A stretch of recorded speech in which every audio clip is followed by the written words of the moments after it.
Good morning, Nigeria. Happy New Year. Welcome. It's the Change a Life Show 2015. Hello, everybody in the studio. It's fantastic to be here. It's the beginning of a brand new year. We do this every year because together we want to stand to face a new year in hope, in purpose, to change our lives, to better our lives, to improve our future. This show is packed. I'm not going to waste a lot of time. The guest presenter with me on this show today is one of Nigeria's most beloved voices. I call him the man who foresaw Instagram. Before anybody thought of an all-glossy, all-picture magazine, Chief Dele Momodu thought of one. He's my guest presenter on the show this morning. Good morning. Thank you, Funmi, we all call for you Bob inviting me on this show. Fabulous to see you. Thank you so much. And it's a special show because you've seen him every year for 8 years. This show is emotional for me in a way because I don't know what I'd do with myself without him on this show. But life is a continuum. He has started, we would not be here without his support, not just as governor, but even when he was chief of staff and going forward. Somebody described me, and you see the person later on the show, as the best friend one can have.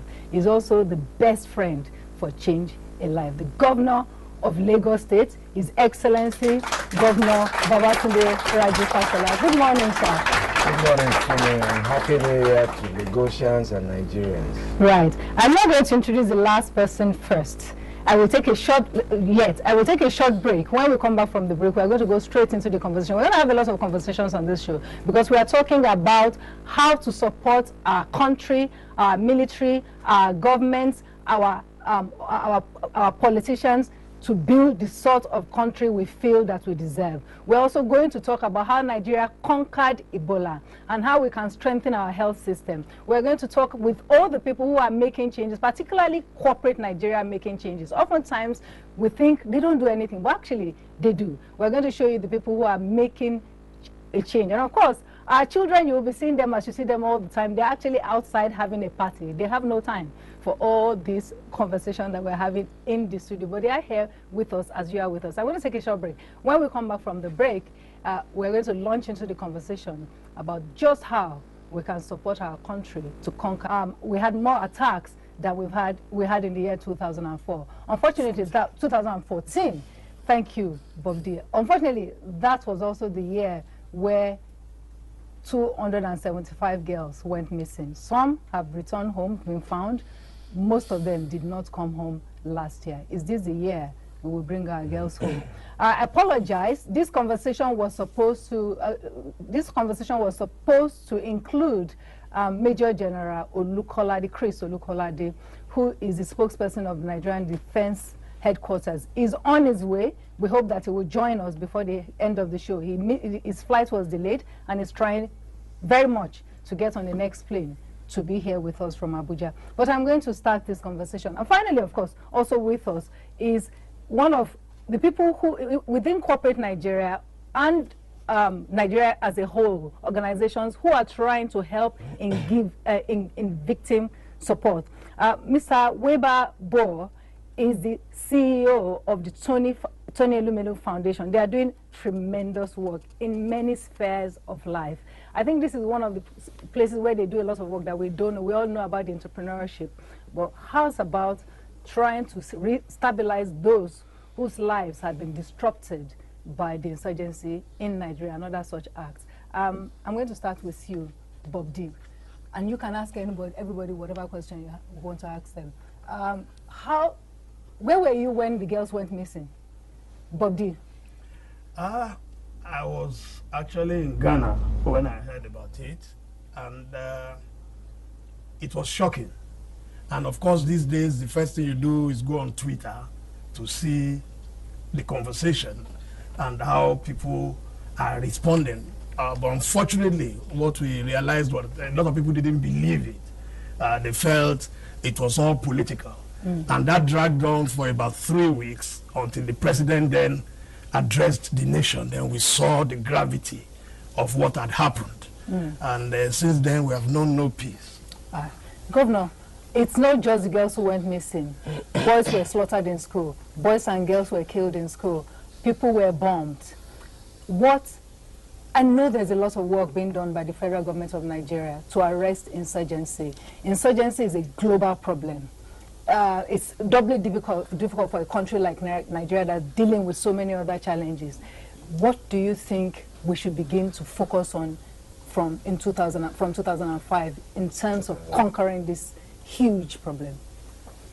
Well, you can only comment really on matters that you have the full facts on. As Bob D has said, reactions could have been better. But I think the first thing to say is that every nation from time to time deals with its own peculiar challenges. And as you observe, it's a global problem of some sort with individual national peculiarities. I think it provides us with an opportunity as well as much as it is a challenge.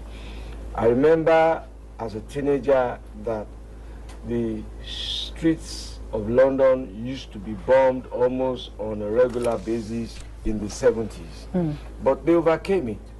And I remember that perhaps when I was in university, streets of Tel Aviv, cafeterias were bombed almost on a daily, but they've become the experts we now call to for help. So there's an opportunity there to redevelop our own knowledge and our own ability and to rebuild our security architecture. And in that way, prepare and anticipate any type of conflicts that may arise in future. But without the fullest facts, really, it is difficult to say that this is what we should do. Some of the things that I would have liked to see happen was a clearer definition at the time of what the nature of the problem was. Because we've had an interchangeable use of words, terrorism, insurgency, and so on and so forth. Each one of them, in my own view, without any security expertise, has different consequences as to the choice of solutions that you apply to them. And whether it is the police that should go first, or whether it is the military that should go first, is a matter of choice as a consequence of the proper identification and definition of the problem. But as I said, the facts are not within my control to say, look, this is what this should be, and this is the way we should go. I'm hoping General Olukolade, Major General Olukolade can join us before the end of this show, because as you said, it's a little difficult. We need him to give us a few of the facts. However, I'm going to go quickly, and Bobby, you can interrupt me at any time. I tend to talk, you know. I'm going to go to you quickly, Mr. Boer. You prefer to be called Weber or Mr. Boer? Dr. Boer. Dr. Boer. You know, when people earn their doctorate, you must use it, I think. Apologies for that. Now, why Tony Elumelu Foundation does a lot of things. Zeroing in on victim support. In what way were you hoping it will make a difference? Could you tell us that? Okay, so first of all, Sanunku Muntanen Nigeria, Barka da Sabon Shekara. I am so jealous. You grew up in northern Nigeria, didn't you? I grew up, born and raised in Jos, Nigeria. Were you born and raised in Jos, Nigeria? In Jos, Nigeria. So I may not look like it, but I am Nigerian. All right. Excellent. So in response to your question, so as it's well known, the Tony Elumelu Foundation primarily focuses on issues of entrepreneurship. And one of the things we realized while we were working on entrepreneurship, obviously, is that there's two very different narratives in Nigeria and actually Africa as a whole. One is the narrative of economic growth, phenomenal growth, entrepreneurship, energy, innovation. And then there's the other narrative of conflict and poverty, etc. And as a foundation, we focus primarily on the growth story and driving and helping entrepreneurs take off and grow and develop. However, we realized that because of the other narrative, there were communities in Nigeria that were not part of the positive growth story. And so we decided we wanted to figure out as a foundation how we could help those communities reintegrate back into the economy so that they could actually become part of the programs we do in entrepreneurship and enjoy the benefits of Nigeria's economic growth. So through that, we set up the Elumelu Nigeria Entrepreneur Empowerment Fund, and the fund is focused exactly on what I described. And it was initially seeded with 2.5 billion naira. 1 billion was donated directly to the Victim Support Fund, but the rest of the funds are focused on other communities around Nigeria that also are in the process of getting out of conflict or out of natural disasters and so on, and integrating back into the economy. So our first pilot will actually be working with the Ogoni community in River State. And I think that's a community that has been through a lot over the last 50 years. And we want to help them move from where they are now to being fully integrated into the economy and benefit from the growth and benefit from the resources. I'm particularly interested in the 1 billion given victim support. This is to the northeastern part of Nigeria, is it? The Victim Support Fund was for, it was basically for the rehabilitation of communities affected by the conflict in the north. What exactly will that speak to? What would the monies be used for? So in that regard, we gave it to, the Victim Support Fund is actually an organization chaired by General T.Y. Danjuma. The vice chair is Fola Adiola. And so they're actually the ones who are directly working with communities. We're not working with the communities there at all. In that case, they're still in disaster, so we're not directly involved. That's commendable, because without the resources, it becomes a challenge. You can speak to that, Governor. Because oftentimes everybody thinks, well, the government has enough money to do everything. Does government have enough money to do everything? I'm going to need you to answer that question after the break. I've just been told that I need to go on a short break, right? And they tell me I keep saying 2005. It's because I have been thrown back to another time. Right. Governor, does government have all the money it needs to do, all the things it needs to do? And I won't use just money, I mean resources. What are the challenges? Well, the answer to that is no, but it can happen. Ask them, how did you crash this vehicle? Why should we replace it? Right. What I hear, unfortunately, I have to wrap this conversation. I saw you getting excited about this. But back is the Change Your Life Show 2015. One of the biggest unfortunate stories out of Africa last year was the breakout of Ebola virus. The world continues to deal with it. Our brothers in Sierra Leone and other countries grapple with it on a daily basis. Other parts of the world have had to deal with it also. But Nigeria has provided a sterling example of leadership in containing and curtailing the spread of the Ebola virus. This conversation is very important because I consider all the people on set, in one way or the other, heroes of that situation. I think the most famous hero of this is Dr. Amio Darivo, who is no longer with us, and I trust that she's watching over her country in the place where saints go. So I'm going to start an introduction from my left, just because I like to introduce women first. Everybody heard about her. She's a tremendous doctor. She was actually the doctor who pronounced Mr. Sawyer, who came into Nigeria with the index case. She pronounced him dead. She subsequently contracted Ebola, and she survived it. Dr. Ada is good morning. Good morning. Good to see you. You did very well. Thank you so much. I'm sure you're glad about that. Yes. Right. All right. I'm going to go on, and right there, beside the governor, is Mr. Hilary Ojon. Mr. Hilary Ojon is a pharmacist and one of the representatives of First Consultants Hospital here in Lagos. It's one of the most famous hospitals, I think, in the world, now deservedly so, because that hospital did what it needed to do at the time that it was called for. Good morning. And finally, on my extreme right-hand side is Mr. Deji Hastrop. Mr. Hastrop represents Chevron Nigeria, and he will explain to you what Chevron has to do with all of this later on. He's the General Manager, Policy and Government and Public Relations for Chevron Nigeria. Good morning, Mr. Hastrop. And of course, I dare say that you know the Governor of Lagos State. The index case was presented in Lagos State.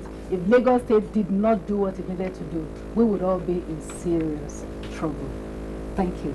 Right, I'm going to start with you, Ada. How do you feel right now?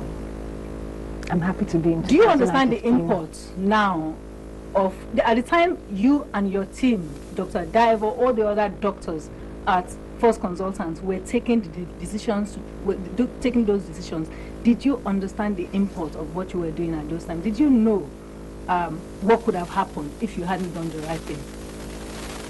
We had been watching the news and seeing the numbers escalating, Liberia, Guinea, and Sierra Leone.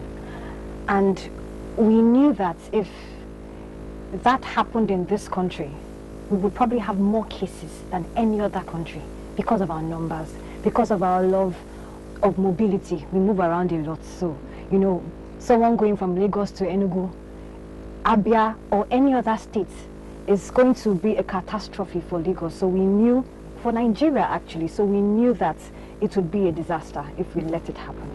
You had that, you knew at the point where Mr. Sawyer had died that he was gone. But you went ahead and you did your job. Yes. I mean, I'd have thought it might be a good idea to call in sick. As a doctor, you have a duty to the people to not only protect the people that come to you, but also the environment that you find yourself in. So it's not just about being a doctor and treating those people who present to you, but being able to protect the general public. Right. And if staying back was going to only shield myself and leave the rest of the public in harm's way, I wouldn't feel comfortable and my conscience would forever prick me. So I knew that I had to still present to the hospital even when everybody was running scared. The news in the whole world was saying Ebola is death, death, death, death, and you know, I just had to present. I'm going to come to you, Mr. Odion. I mean, it's a good thing you said Ebola is death. We all, because of what was done in Lagos, we're all a bit more comfortable to talk about Ebola. I remember the first reports of it, the ways in which everybody recoiled. Your hospital, you also have a responsibility as a corporate entity to protect the hospital. You could have done that where you don't want the hospital to be associated with something that may affect your business. Did that not occur to you, your organizations at that time? You went ahead, you reported it, you were open about it. Yes, thank you very much. You see, first and foremost, the belief or the policy of the thought is that this is the legislation. So at every point in time, it's very, very important that we do the right thing. You know, the policy of the hospital, according to the chief medical director, is always do the right thing at the right time. So when Dr. Sawyer actually came, he needed to get treated based on his action and the vendor that needed to get proper medical care. But like you all know, the symptoms of Ebola, you know, applies to other illnesses. So at that particular time, nobody could actually say, yes, this is an Ebola patient. Even though, to an extent, he never really told the doctor on duty the right information that the doctor needed to do. But the fact was just that he's a Liberian. So if he had told us, okay, that he's a Liberian, he's actually coming from Liberia, you know, then maybe one would have actually thought of that. But be that as it may, the fact remains that he was admitted because he needed to be admitted. So after 1 or 2 days, he was improving. So we needed to go extra. You've done something here that I think the rest of the world can take lesson from. You didn't say, this is a Liberian, Like that. this is a foreigner, this is a, you know, even when you knew this was a serious case, you did the right thing, regardless of the fact that there were informations not communicated. I'll come back to you. Mr. Hastrop, the bit that I heard that was fascinating to me was that a lot of this would have been difficult if we didn't have the right equipment to test and get results back quickly. And that equipment for doing the test was something that was made possible by Chevron. Tell me about it. Thank you very much indeed. Chevron's involvement, and it goes back to something that the governor mentioned earlier, we have always prided ourselves in being a company that believes in partnership, collaboration, putting our hands together to solve a problem. And this whole thing started long before Patrick Sawyer. After the Dana accident, the Dana plane accident, there were several weeks that passed before a DNA test could be done on the corpses, and this was very harrowing for members of the family, because we did not have the facility in country. And the University of Lagos Teaching Hospital then approached Chevron and asked us to see what we could do to provide a DNA laboratory. And we thought that we shouldn't wait for another disaster before we start looking forward to test for DNA. So we came together with our partners. Here I must recognize the NNPC, because without the provision of funding and support and partnership from NNPC, we would not have been able to make that happen. But we worked with Luth, and we provided the Lagos University Teaching Hospital with the first operational DNA laboratory in Nigeria. My understanding is that that's perhaps the only one in West Africa that we have now. And the truth of the matter is that, God bless Dr. Adadebo, she sent the sample from the index patient to Luth for testing. If that facility was not available, we would have had to send it to Atlanta in the United States. It would have taken a longer time for us to get feedback that we're actually dealing with Ebola virus here. In that period of time, many people who had come in contact with Sawyer would have traveled out of Lagos to parts of the country, and it would have made our job a lot more difficult. We would have been in trouble. The Ebola virus. Thank you, Mr. Hastrop. I mean, what I'm hearing all around is people doing the right thing at the times where they are called upon to do it and being prepared. If you hadn't done that with the Dana crash, that facility won't be there. Without that facility, these results would have been different. Now, the final leg that was also important was, Governor, speak to us. You were not even in Nigeria when that happened, were you? No, I wasn't. Where were you and what did you do?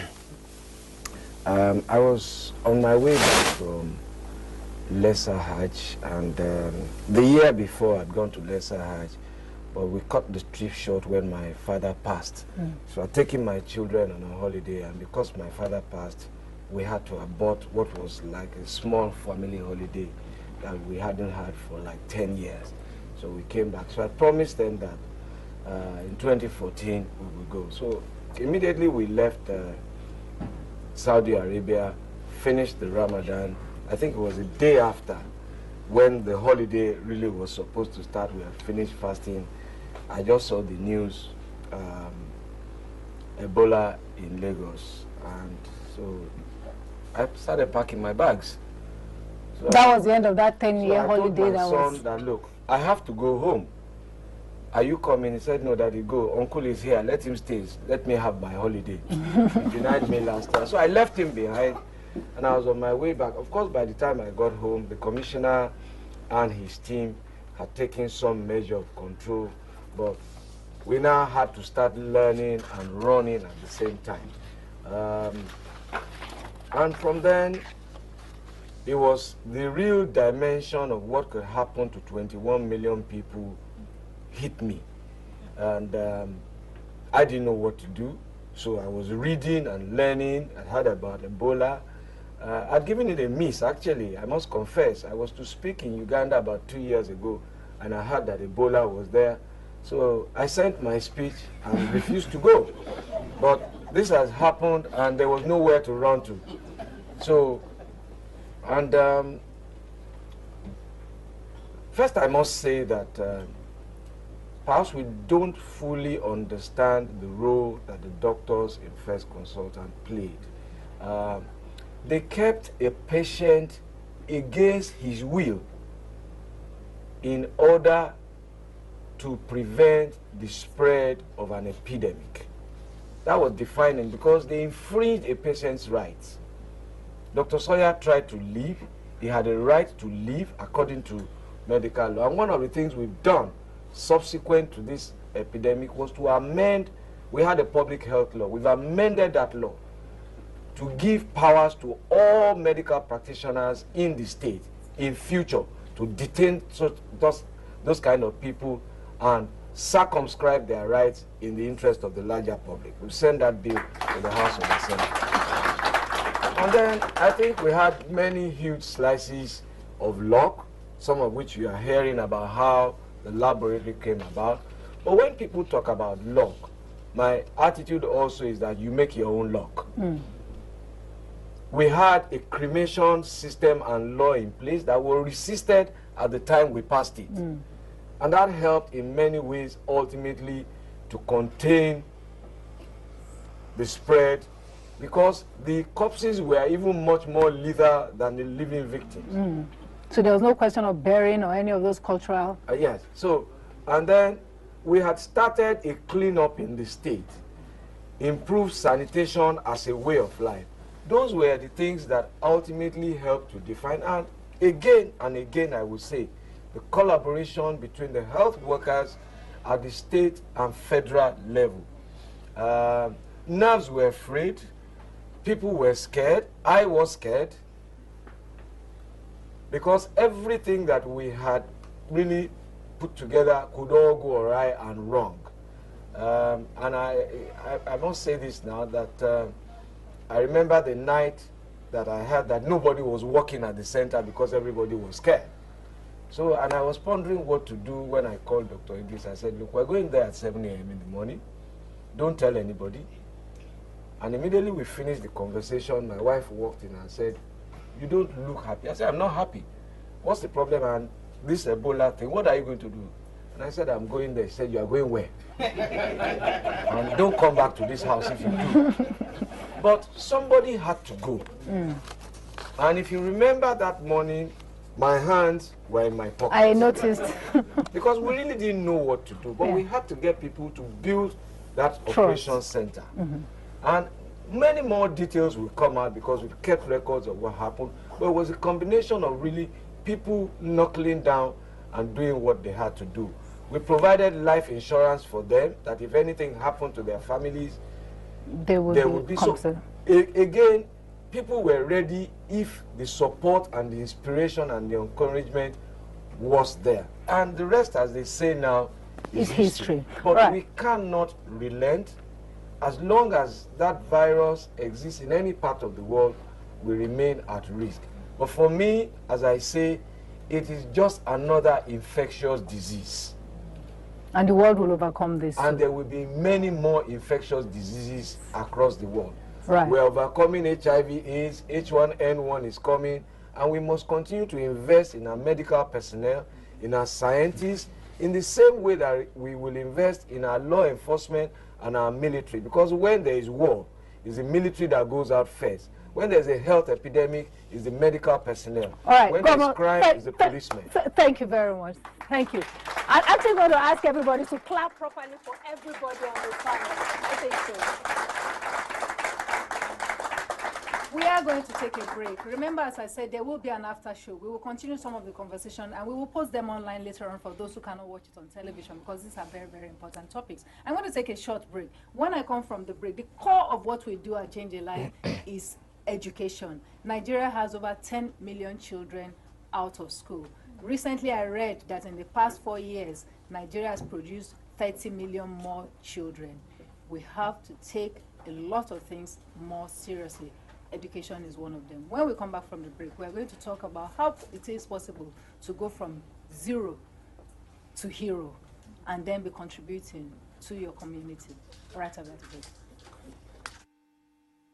There's something new about EasyFlex. The Change Your Life annual show, and this is the 2015 edition. There's something about that 5 and 15 in my head. Now, we're going to be talking about education. Once there was this young man who lived in one little room with 13 of his siblings and his 2 parents, dreaming of becoming a lawyer, dreaming of changing the world. He didn't know how he would get there. But well, some people intervened. And today, he's not only a law graduate of Cambridge, he's come back home to contribute to this. That young man is right here beside me, Mr. Alex Ezenagu. How are you? Good morning. Very well. Happy New Year. And of course, Bob D's joined us again. This is your thought, because you know this young man. Yes, Alex actually invited me to speak to them at Cambridge early this year, and I must thank you for the good time you gave me. I mean, you have so many Nigerians, and they actually told me how difficult it was for them going to school, and today they have scholarships in the best universities in the world. For on the extreme right hand, the people who made it possible for Alex to find the sort of education he had capacity for and desire was the New Era Foundation, headed by Senator Oluremi Tinubu. And Mr. Oshilaja here is the executive director of New Era Foundation. Good morning, Mr. Good morning. Good morning. Okay, I'm going to sit back and leave this to you. Yes. For me, education is very critical. I was telling Funmi when she was asking me earlier on, where did I pick my Yoruba from? And I said my mom couldn't speak one word of English. In fact, eventually I ended up studying Yoruba in the university, and my mother was wondering, what are you going to do? I am Dele, I think. But the importance of education is that it makes you a complete human being. And that is why this segment, for me, is very, very emotional, because there are so many kids out there. And I would like to ask Alex, what motivated you? Rightly so. I grew up in Oshedi, when Oshedi was and I experienced things where it was my first one last year. And so it was more, you either were going to do trade, you're either going to do trade, become an area boy, or left the to yourself. I had friends on the other hand who had parents who were educated, and as such I had a bit of exposure to one who was educated. So I kept working at school, I had lots of minor scholarships until 20 with the spelling bee competition, which was the one-day governor. Unfortunately, I did not win that competition. I came third, but then I was graciously brought into the Council of One-Day Government. And I've gone ahead to study from the best and bottom in the first class, with Nigerian Law School with the first class. Back in my Master in Law program earlier this year. I fell to the end, or became part of the nuisance in the society we are all facing today as challenges. And I thought there was just one way forward. Go to school and just make something out of myself. Today, I've worked in some of the best law firms in Nigeria.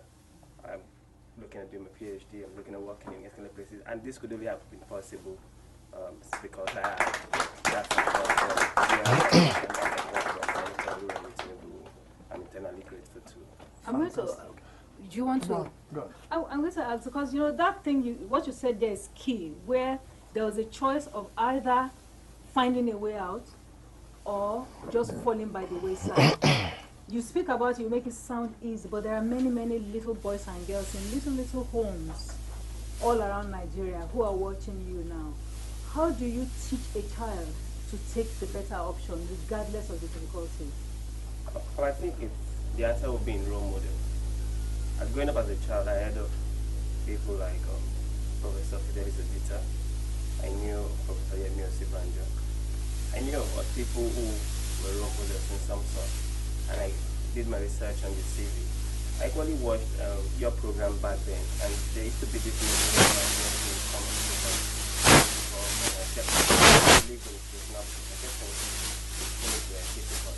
but looking back today, I think those were the abstract motivation.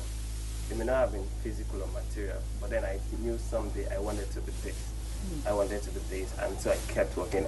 And so the message would be, if you could put a picture before you of who you'd want to be like, and if you could do a little research on the steps the person is taking. I mean, there are limitations, and the limitations are really real. I have had to up goods, I've had to carry goods for people, I've had to wash, I've had to sweep, I've had to do sort of odd jobs. But today, I do not look like one who did any of those things, and this is the reward for hard work that you could put in. And so if that could be really Mr. Oshilaja, I mean, you must be proud. You're sitting there like a proud daddy. Oh, absolutely.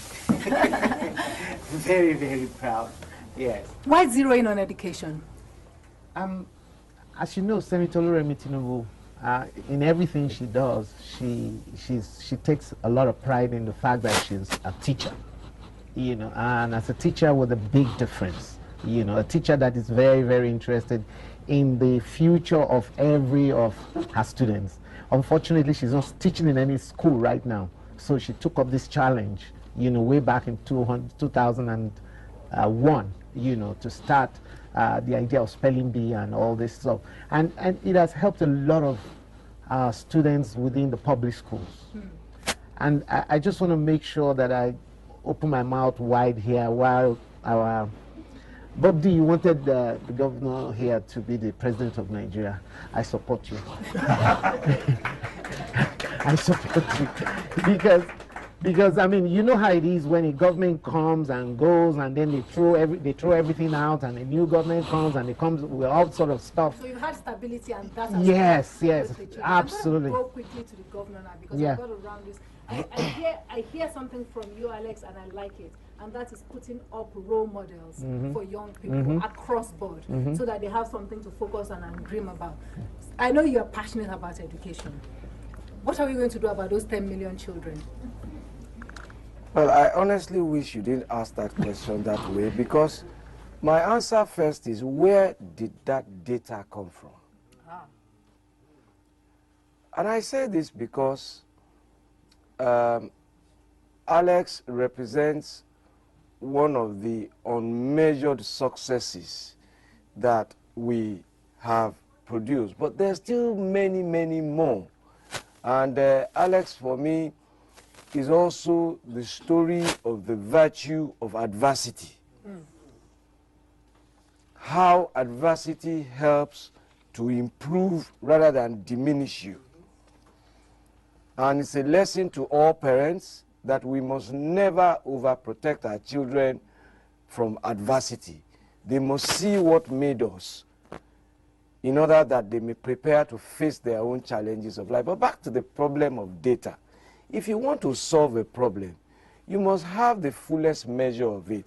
And this is why things like census taking, residence registration remain very important to me, as they should to any serious group of people, community, state, or nation.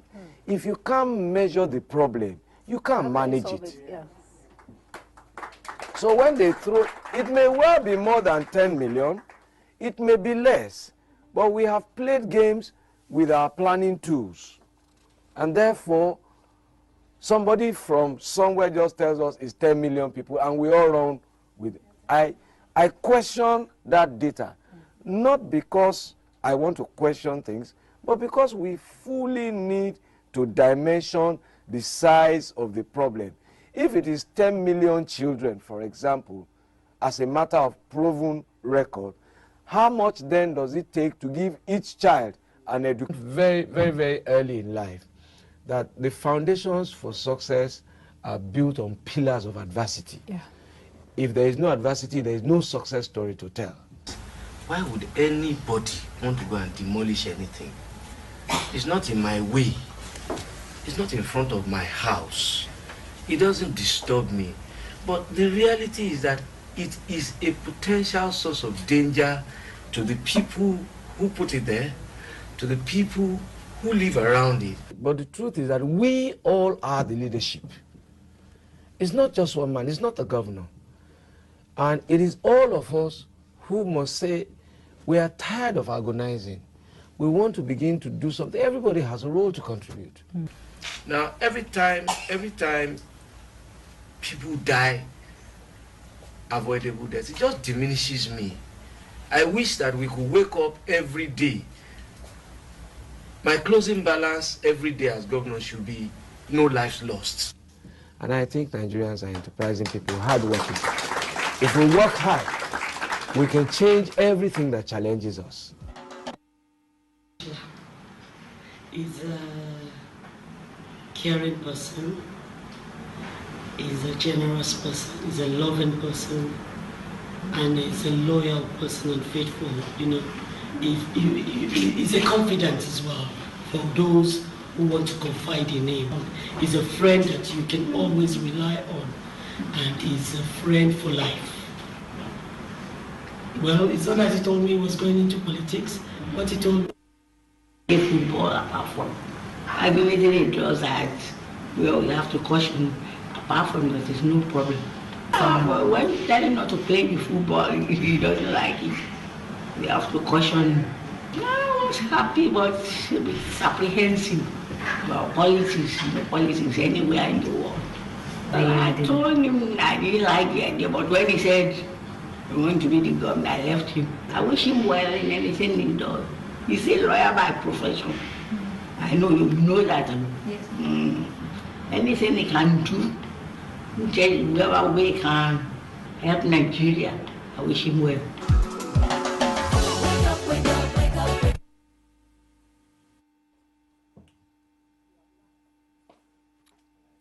Right. All right.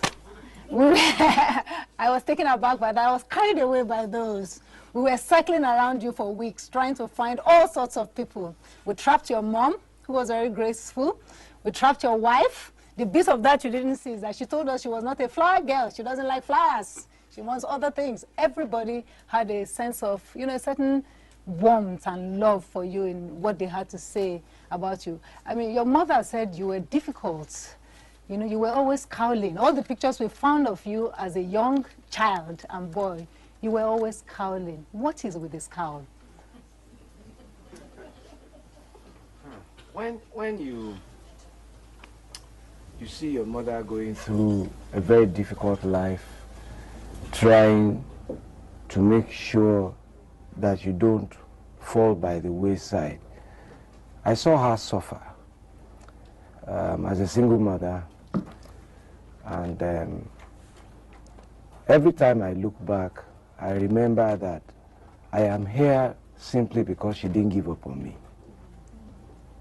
So, and life was difficult, and I saw it at this level and I saw it at this level, and there were times when you just woke up in the morning and there was no food. I've learned to smile a little now because my job requires it. I see that a lot of people draw inspiration from my mood, and even my colleagues at work, the gossip gets back to me, what mood is he in this morning? Because life itself is a challenge. You know what they say in Yoruba, Ogunlaye. So it's a continuous challenge until it gets to the end.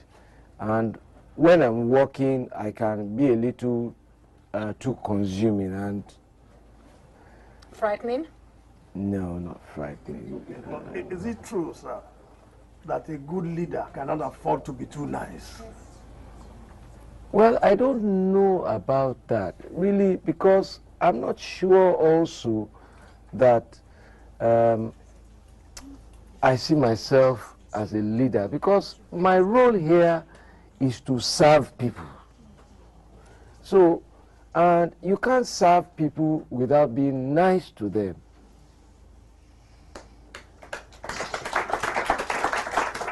But there are decisions that sometimes you have to take that are not understood, either when you conceive them or when you are implementing them. And sometimes you have to be nice to be nice. You know, the problem with the governor of Lagos State, with Mr. I like to be called Mr. Babatunde Raj, is too serious. He's an ethical. We are going to come back to this discussion with him because we have to go off live TV, but we will be recording and we'll post it online. And we have in the studio with us now. He has just flown in from Abuja. I must thank him for that. Major General Chris Olukolade is here. So we're going to go back to that earlier conversation. Thank you.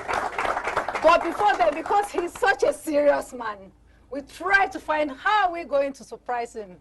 We saw that picture of him dancing Galala. We said, okay, maybe that won't work so early in the year.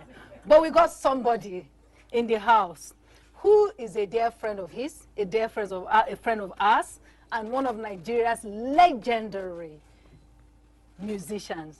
Kwamwon is here this morning.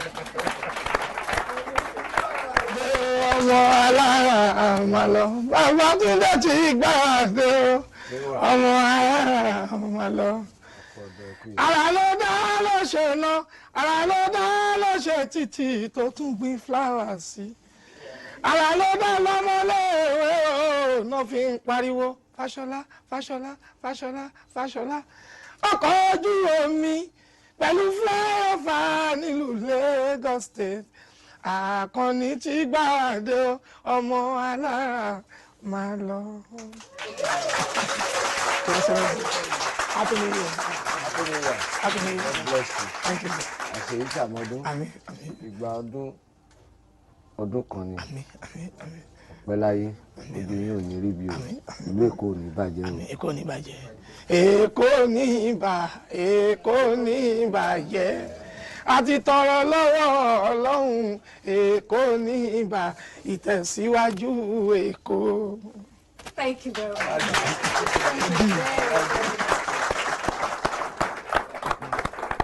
I must say to you, there's nobody we asked to do something for you who said no. Nobody, not a single person. We'll take a short, actually it's not a short break. We're going to have to say to those of you watching us live on television that you are going to have a wonderful year by the grace of God. Thank you for watching the show.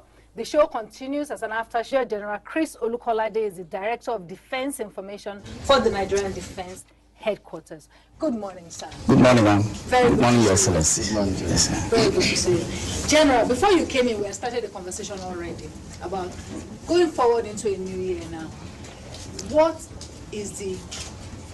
How is the Nigerian Army, the Nigerian Armed Forces going to overcome this challenge of insurgency? And is this an insurgency or terrorism? Thank you very much. I like the last aspect. It wasn't from me, it was the governor who actually introduced it earlier. Okay. You ask, is it insurgency or terrorism? Yes.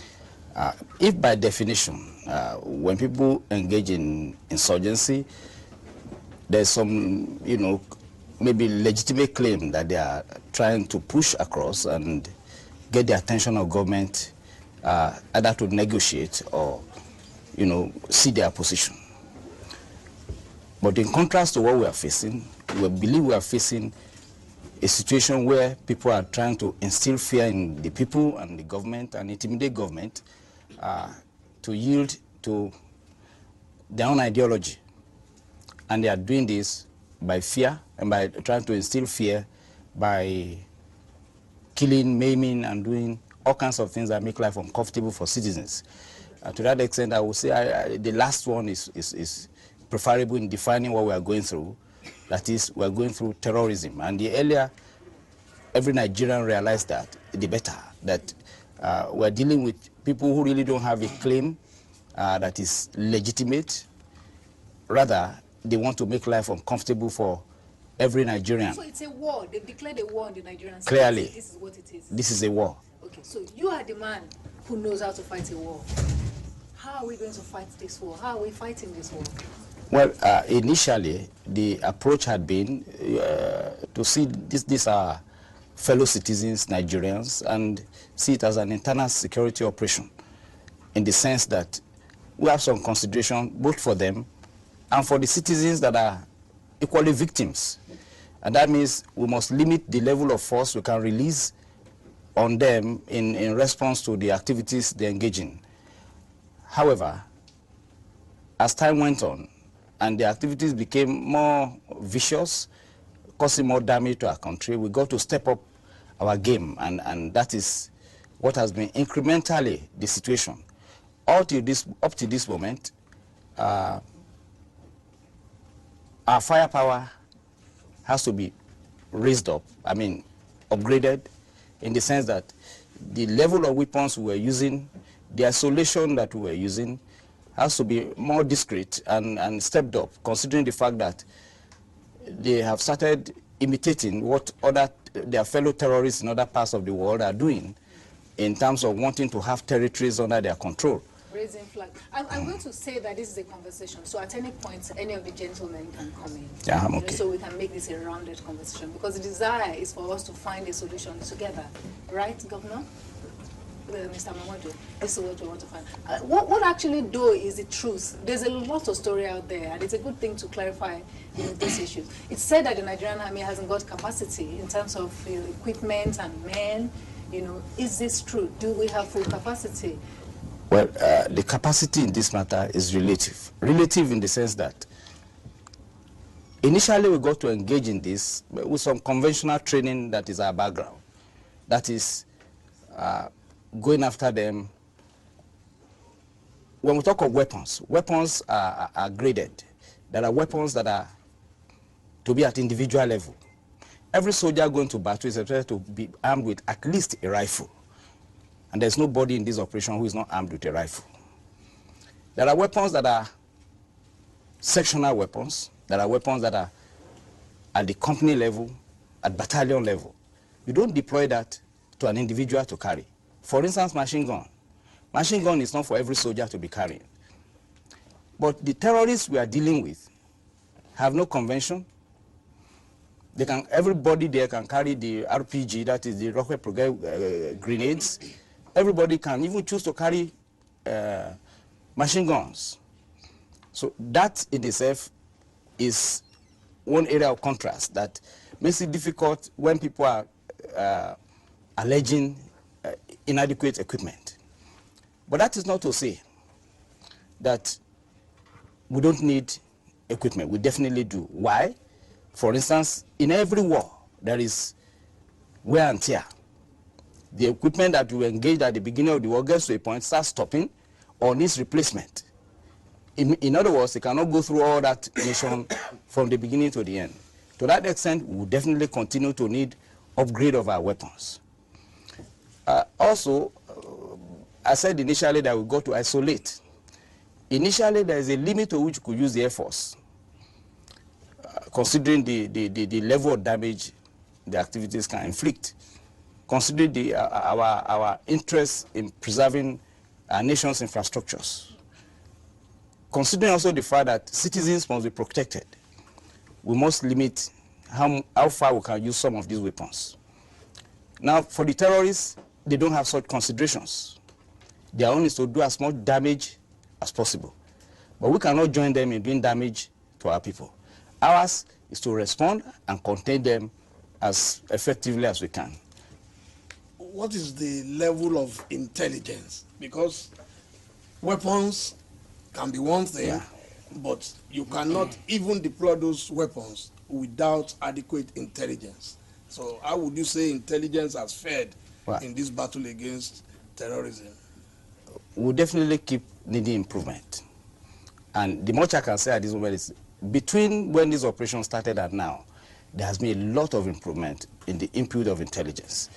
But the intelligence that we may not be having the best, because no matter your gadgets, no matter whatever you have to deploy in battle, you need what we call human intelligence. That is what you can get from citizens in terms of, passing information, giving you guidance, and all that. We still continue to need it.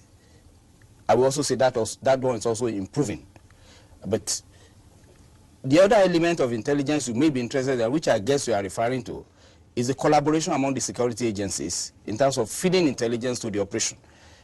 We will say that one lesson we have learned from this operation altogether is that our collaboration level has improved. Yes.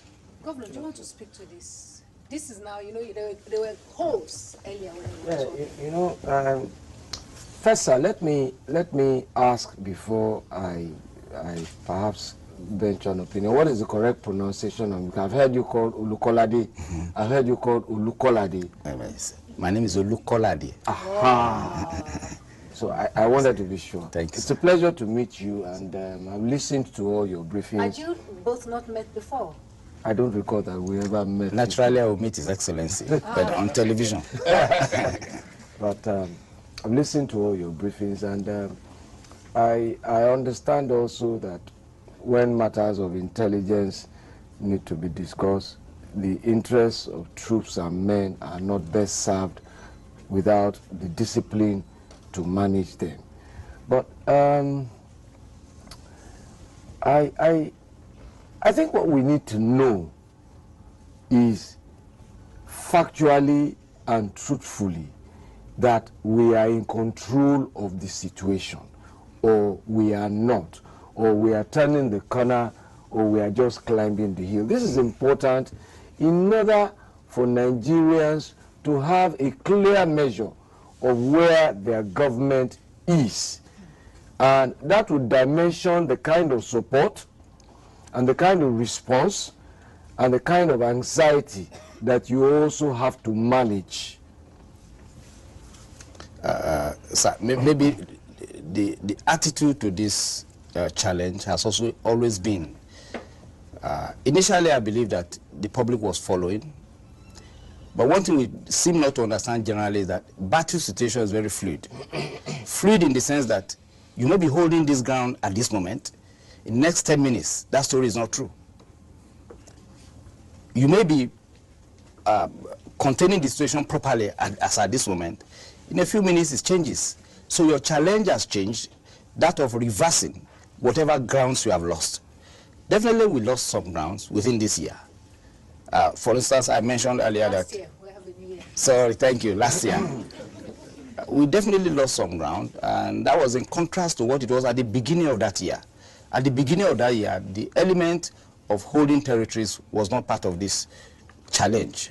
The challenge was hit and run. They strike at villages, we keep pursuing them and trying to stop their activities. And I must also make it clear that the challenge here, which people have not been able to realize, is that the expanse of land that is covered by this operation is very, very large. And if I'm to say, for instance, maybe by rough calculation, we calculated that the area, Borno State alone, is about 98,000 square kilometers. What's that in terms of, you know, something? 98,000 square kilometers is about 20 times the size of Lagos. That puts it in perspective. Yeah, Lagos is roughly 4,000 square kilometers. About, yeah, now, 22 times the size of Lagos. If you put that in perspective, it may be bigger than Israel as a country. It could be bigger than many countries in the world, in and out of Africa. Now, I said 98,000 square kilometers. That's one state. Of the 3 states, we have to cover under the state of emergency. You imagine a situation that, let's say we are deploying 1 soldier per square kilometer. That is, we will have, in Borno State alone, we will have to deploy 98,000 soldiers. Oh dear. So when people are wondering, why are you not there? Why are you not here? Why are you not? The reality is that that's not practicable. So what we will have been engaged in and what we are trying to improve regularly is to be mobile, to ensure that our activities are mobile. We can respond.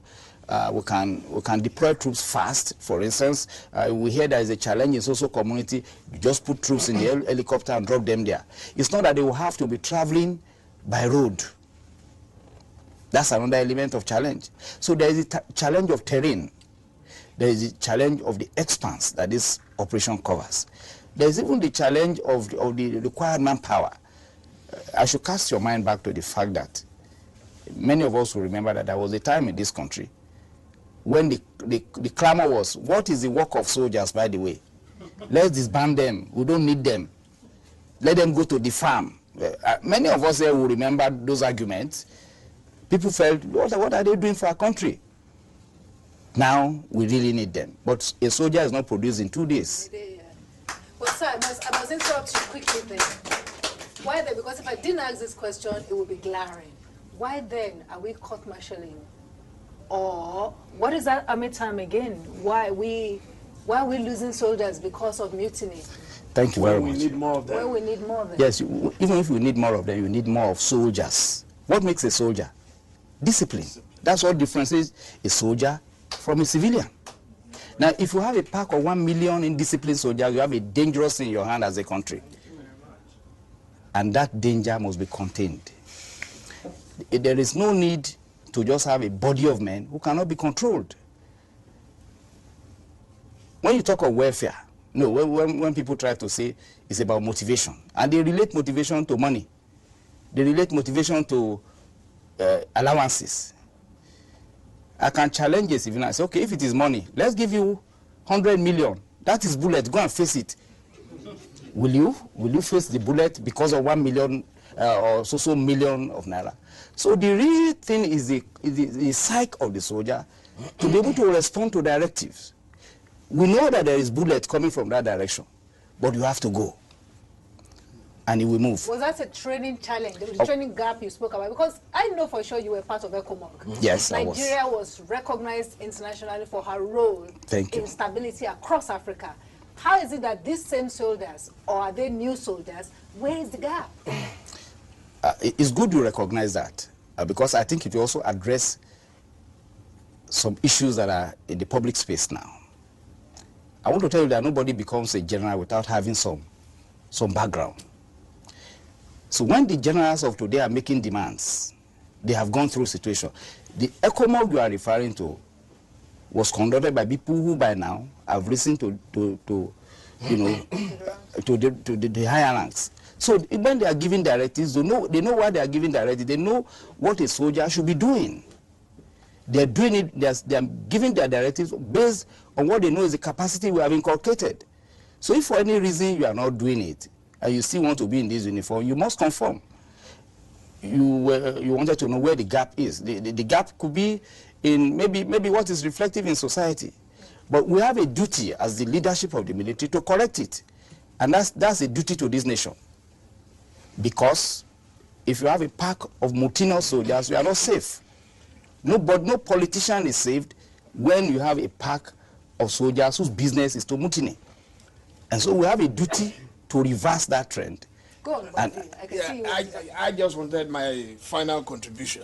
Is it because I'm quite familiar with the Nigerian military? As far back as 2001, I used to visit them in Sierra Leone, in Port Loko, Mange, and all those places. And then later in Liberia. In fact, in Liberia, we were controlling 10 out of the 15 counties.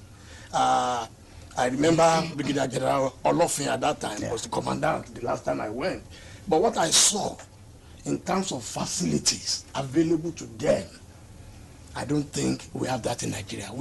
You might not be able to answer that, but I can tell you that it's something. In fact, I think that you took the wind out of my sail, because you need to appreciate the enormity of the call of duty that men and women who sign up in our armed forces undertake. What they are saying, in effect, when they sign up for that career, is that whenever we are called upon, we will put down our own life in order to defend the fatherland. That is the commitment they make when they wear this uniform.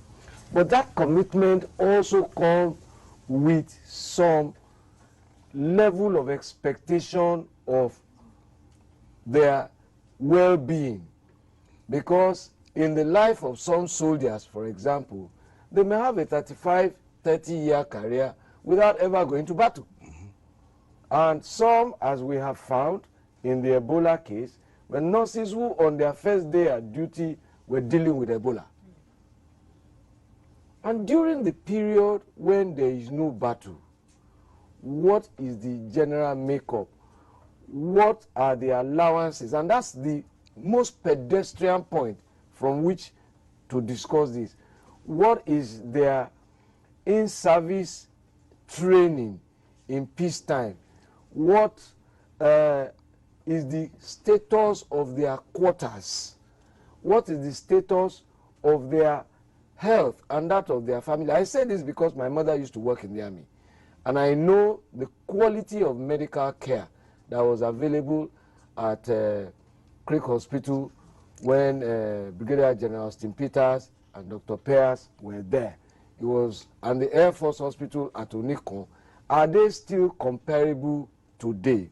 We now see military formations getting involved in non-core military activities, clearly trying to raise money. So, and I think we must quickly find the balance here. It's for me, this is a time to reinvent everything that is the military. And I will close here by perhaps referring you to the statement, I think it was General Saliu Ibrahim, if I remember him correctly, was former Chief of Army Staff, who raised an alarm about what was happening in the Nigerian Army at the time, and I'm not sure if we responded appropriately. But again, it is not just the Nigerian Armed Forces that we must focus on now. It is the general institutional capacity of our nation, and in that sense, ourselves. Because institutions are not mystical. Institutions are run by people. When NTA does well, it is a good team of men and women who have done well. When NTA drops the ball, it just means that the men and women in NTA didn't do their job. Right. And I think that that is the context for me. I don't know if you want to do this, but I will go back, because that was where I started, that what is the right definition of what we are dealing with? Now that I understand you to be describing it as terrorism, are we using the proper tools? Do you use the military to fight terrorism, or do you use the police force to fight terrorism? I say this in the context of the fact that if these people are Nigerians, do we send the Nigerian military against Nigerians? Is this global standard practice? Right. I think that both gentlemen need to have a conversation. But well, because we have to round up this conversation, but I need to ask you an important question. Because I think that this conversation is a deep, important conversation. We can't even do it justice here. But I like the fact that we've started this. I'm praying and hoping that we will get all our capable men and women together on this case, regardless of our affiliations. However, what I want to ask, and if I didn't ask this, I will be slaughtered. Literally, I don't mean it. Are the girls coming home this year? How? Are they, or what is the situation? What? And back to what the governor was talking about, I think that Nigerians really want to support our military. I speak also for myself, that I want to support our military. Everybody I know wants to stand with our military. We need to know how we can help. Beyond those deeper, harder, perhaps intelligence conversations that need to be had. Do I come from the last area of this issue? Yes, please. About are the girls coming back this year? I must cast your mind back to the fact that since this incident, the entire nation feels embarrassed. Indeed, we too were concerned. And like I explained to certain people who came to agitate at the defense headquarters, many of the officers and soldiers also have their relations who, you know, were affected one way or the other, either by that particular incident or other elements of insurgency. So the impression that we are not concerned should be out of it. We are deeply concerned, and every effort is on. From that moment, we have explained that initially we deployed aircrafts to get involved in surveillance. Additional men were pushed to that area than it was before the mission. Additional formations were told to join up in it. The information capacity, I mean, intelligence gathering capacity was heightened. You even know that international community got involved, because initially the feeling was that the security agencies were not doing enough, and that perhaps when the others come in, a miracle will happen suddenly. Well, it has been since then. I mean, I want to tell you that nobody has given up hope. But the major concern, the priority in going for these guests is that whenever we have them back, we want to have them alive and well, bring them back Do you still intact. have hope that we can bring them back? We will still keep working on this hope. Okay, I'm told that I have questions from the audience. That's 3 questions from the audience. Which is the first question? Yes? Yes? Yes? Anyone with questions, please? Mr. Hasro, go on. I think they have yes. I was going to ask the General, sir. You still have not been able to help us exactly what's going to happen to these girls and when they're coming home. I know it's very hard for you to say precisely in December or in January or as the case may be. But by now, sir, we all know with terrorists, most of these girls will have been raped. Most of them by now are maybe ready to have babies. What do we know about that? Okay, so you are speaking to trauma, how to deal with post-traumatic, Not just that, but what are we getting back? I said, okay, please finish. Arguing. Are you true? Yes, I'm raising a point. I think to ask the general that question, sorry, to ask the general that question is a little bit unfair. He doesn't know exactly where the girls are. He doesn't know the individual experiences they've had. So how is he going to know what shape the girls are going to be in when they come back? I don't think that's a question for him. I would think that what we should be saying is that we should be encouraging the government to do all they can to bring the girls back. Secondly, the Nigerian soldiers, some of these guys are 19, 20, 21-year-olds. And when we criticize the armed forces, we're actually demoralizing the people who are putting their lives at stake fighting for us. And so my own contribution is that whatever we do, we must isolate politicians and the physical soldiers in uniform out there. They are our brothers, they are our sons, they are our relatives fighting to defend our own interests. Okay. And we must do everything to support them. Thank you. Thank you. Substantially, he bailed me out. I wouldn't have said much differently.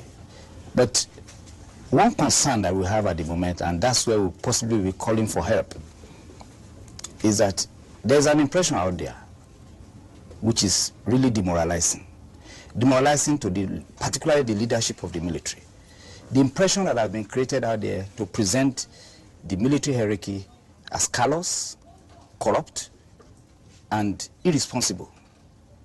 It's really demoralizing to those who are spending day and night looking for what is the best solution to this situation. I think we will rather be more encouraging to the whole setup when we endeavor to even give consideration. Forums such as this could be very helpful sometimes to allow us explain ourselves to the extent that it is within the limits of propriety, security, accuracy, and policy.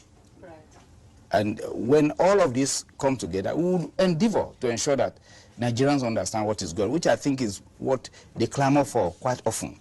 The interest is to keep explaining. But when we try to explain, we are shouted down, which is what we seem to be seeing now.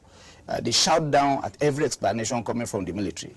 They literally want to overwhelm us with the criticisms that are quite often not factual. Okay. I mean, this is why this forum we created it in the first instance, because I think that this challenge is too important to politicize, that everybody needs to get together and listen to one another and find solutions. I thank you for coming, Major General Olukolade. Thank you. Olukolade. Got it, I'm a Yoruba one, so I know that. Thank you for coming. I think that Nigerians support you. I would like to say that any opportunity we get to understand, because you coming here today has actually presented a completely different, the UIC on Twitter is different from the UIC here. You know, and we would really like to see the UIC here more often explaining these things. Thank you very much. Thank you, ma'am. But before we completely go out, you know, we had to stop the segment where we celebrate, because I don't think I explained properly to everybody why Governor Fashola is important, has been important to change a life. I want to seize this opportunity to say publicly. When I started Change a Life in 2002, I had no idea where I was going to get the resources from. I walked into the office of the governor of Lagos State at that time, Senator Bola Ahmed Tinubu. Well, because I believe in institutions. I could have gone to other, but I wanted to work with government. And he responded. But of course, he did what he needed to do. He did the right thing. But Governor Fashola was the chief of staff at that time.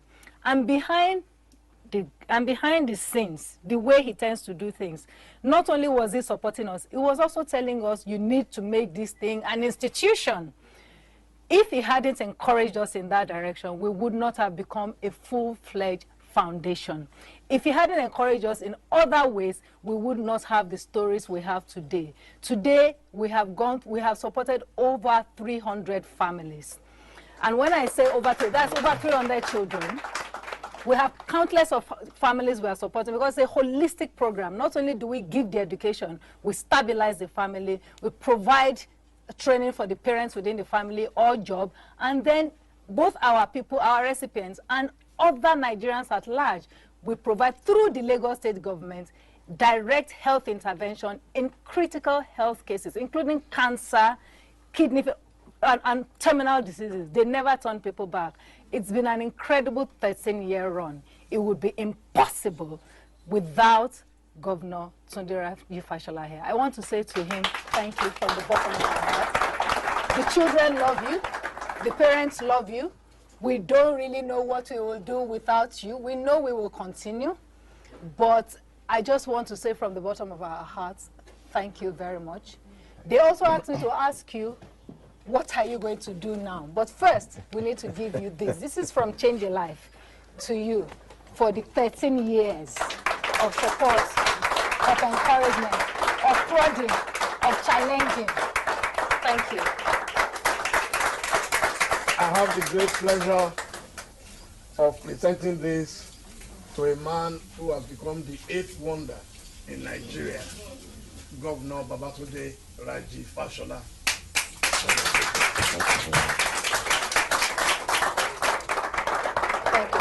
Thank you very much. And please sit down.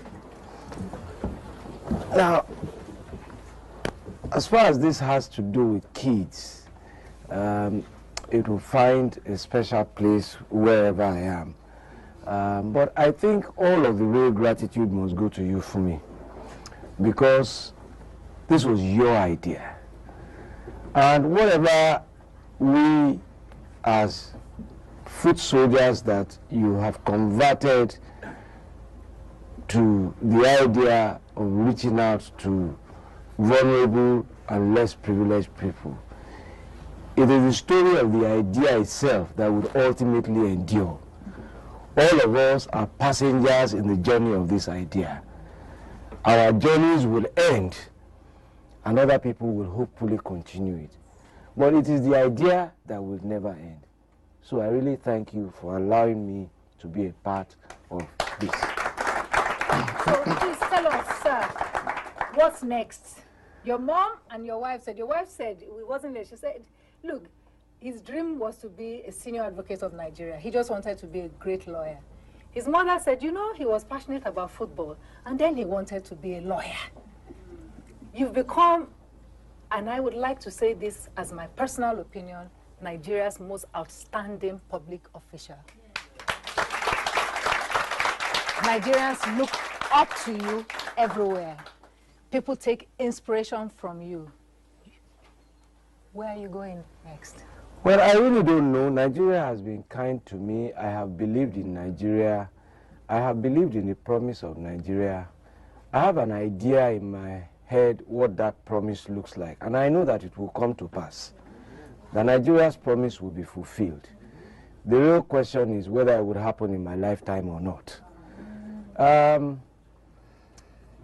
There's a lot to give back to Nigeria, but as I've said, so many people are doing much more revolutionary things than we care to know about, other than what we see of the people in the public space. And for me, you don't need a title to serve. And so I will continue to serve, and I don't think I need a title to do that.